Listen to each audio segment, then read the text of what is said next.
Hi, welcome back. Today we talk about something many people avoid, even in their own language: Oh, what is it? returning an item to a store. Oh no, yes. This makes me nervous even at home, even in my own country. See? It's not just an English problem, it's a human problem too. That's true. I always feel like the person will be angry with me. I understand that feeling completely. But actually, this happens every day in every store. Really? Every day? Yes, stores expect returns. It's a normal part of shopping, everywhere. Okay, that makes me feel a little calmer already. Good. Let's talk about what happened to you. You mentioned something before we started. Yes, last week I bought a shirt, but at home I saw a small hole in it. Oh no, that's frustrating. Yes, very, and I didn't know what to say when I went back to the store. What did you do? I just showed the shirt to the worker. I didn't say much. I felt embarrassed. I understand. Many people feel this way. But today, we will learn simple words for this exact situation. Please, yes, I need this. First, a simple opening sentence. Hi, I'd like to return this, please. Hi, I'd like to return this, please. Okay, that's clear and polite. Yes, very clear. It tells the worker exactly what you need, right away. What if they ask why? I always freeze when someone asks why. That's a great question. You can simply explain with a short sentence. There's a hole in it. There's a hole in it. Okay, simple and true. Exactly. Or it doesn't fit. Or it's the wrong size. Those are useful too, easy to remember. Right. You don't need a long explanation. Just one small, true sentence. That helps a lot. I always think I need to explain everything in detail. No. Short and clear is perfect for this kind of situation. Short and clear. I like that idea a lot. Let's practice a full conversation. I'll be the store worker. Okay, I'm ready. A little nervous, but ready. Hi, welcome. How can I help you today? Hi, I'd like to return this, please. Sure, no problem. What's the reason for the return? There's a hole in it. I found it at home. Oh, I'm sorry to hear that. Do you have your receipt? Yes, here it is. Perfect, thank you. Would you like a refund or an exchange? A refund, please. Sure, that's no problem at all. Just a moment, please. Thank you so much. See? That wasn't so scary, right? No, it felt smooth, actually. I think because I knew what to say first. Exactly. Preparation makes everything feel calmer. I like that idea. Preparation before pressure. That's a good way to say it. Now, what about the word receipt? Some learners don't know this word. Yes, actually, I learned this word only recently. It's the small paper that shows what you bought and how much you paid. Okay, that makes sense. I always keep mine in my bag just in case. That's smart. Many stores need the receipt for a return or exchange. What if I don't have the receipt? This happened to me once. Good question. You can say, I'm sorry, I don't have the receipt. Is that okay? I'm sorry, I don't have the receipt. Is that okay? Simple and honest. Yes. Sometimes stores can still help you, sometimes not. But asking politely is always the right first step. That's good to know. I always assumed no receipt meant no return at all. Not always. Every store has different rules, so it's always worth asking politely. I feel more confident about this already. Wonderful. Now, let's talk about the word exchange.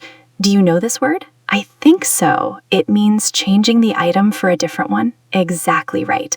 Like changing a small shirt for a medium shirt. Oh, I understand now. I think I need this word more than refund, honestly. That's very common.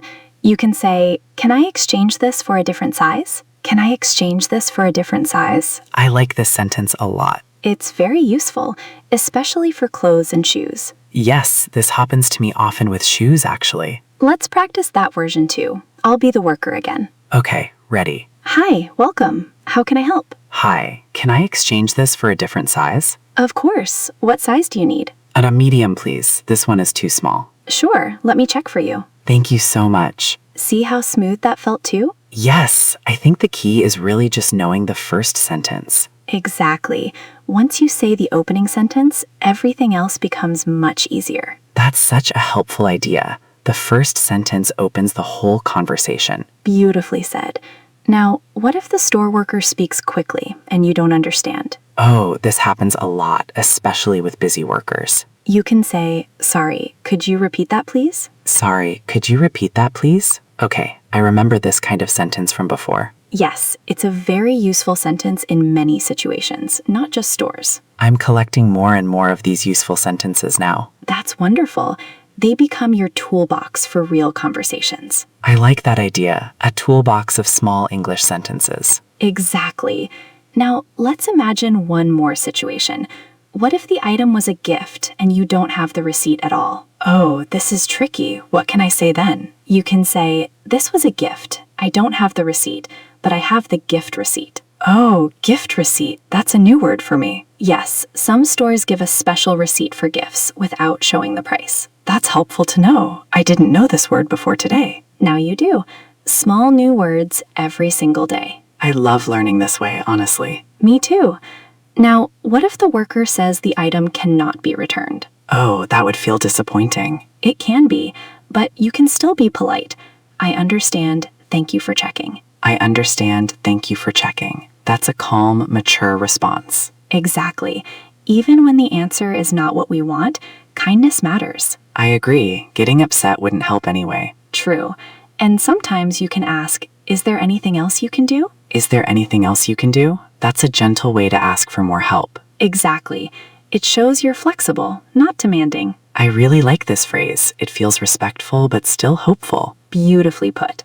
Okay, let's review our key phrases from today. Yes, please. So many good ones today. Number 1, hi, I'd like to return this, please. The opening sentence. Number 2, there's a hole in it, or it's the wrong size. Simple reasons. Number 3, can I exchange this for a different size? For exchanges. Number 4, I'm sorry, I don't have the receipt. Is that okay? For missing receipts. Number 5, sorry, could you repeat that, please? My trusted toolbox sentence. Number 6, this was a gift. I have the gift receipt. For gift returns. And number 7, I understand. Thank you for checking. For a calm, polite response, even to disappointing news. Wonderful.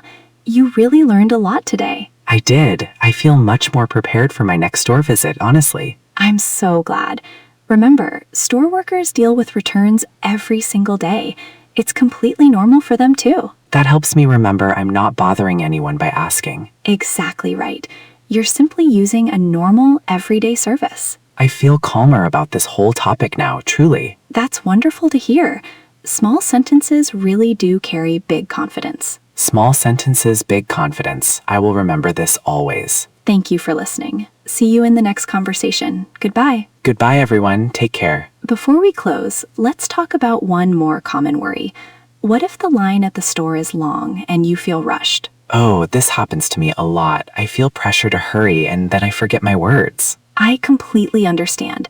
But actually, taking a small breath before speaking always helps. A small breath. I never thought of that before. Yes, even 1 second of calm can make your words come out clearer. I will try this next time, honestly. It sounds simple but helpful. It really is simple.